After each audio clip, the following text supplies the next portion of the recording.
Surah ini, surah Ad-Duha ini di beberapa jalur periwayatan, semisal jalur atau thariqnya Al-Misbah, itu menjadi titik awal dibacanya lafaz takbir, lafaz takbir.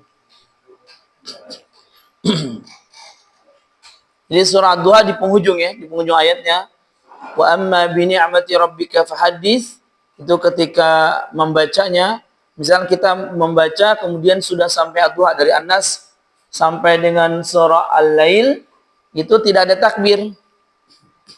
Lalu kemudian masuk surah Ad-Duha di bagian ujung, itu ada yang namanya takbir khas, takbir khusus.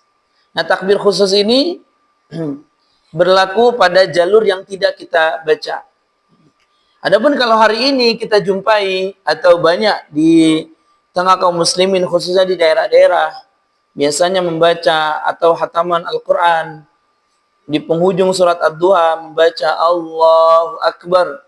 Kemudian dia lanjutkan lagi surah Asy-Syarh di bagian ujungnya wa ila rabbika farghab. Lalu kemudian baca lagi Allahu Akbar, maka itu keliru.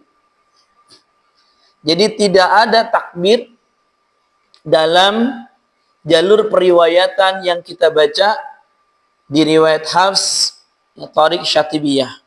Adapun riwayat Hafs jalur yang lain semisal jalur Al-Misbah, nanti insya Allah kedepannya Anda bawa satu mushaf, ada mushaf yang sudah kami cetak, itu di bagian penghujung akhir surat Ad-Duha ada tulisan kabir, ini takbir.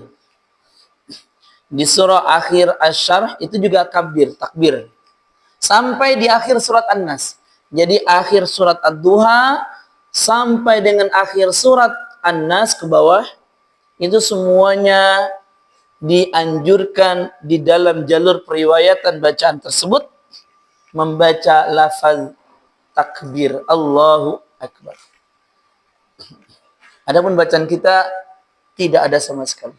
Tidak ada sama sekali takbir. Nanti insya Allah anak share terkait tentang takbir itu sendiri. Itu surah Ad-Duha. Kemudian surah Ad-Duha ini merupakan surah yang bersamaan juga dengan Asy-Syarh, menjadi surah penghibur Nabi Sallallahu Alaihi Wasallam. Ya. Karena Nabi Sallallahu Alaihi Wasallam dianggap ditinggalkan oleh Jibril. Ya, kemudian Nabi Sallallahu Alaihi Wasallam seolah sudah sendirian, maka surah ini, ya, surah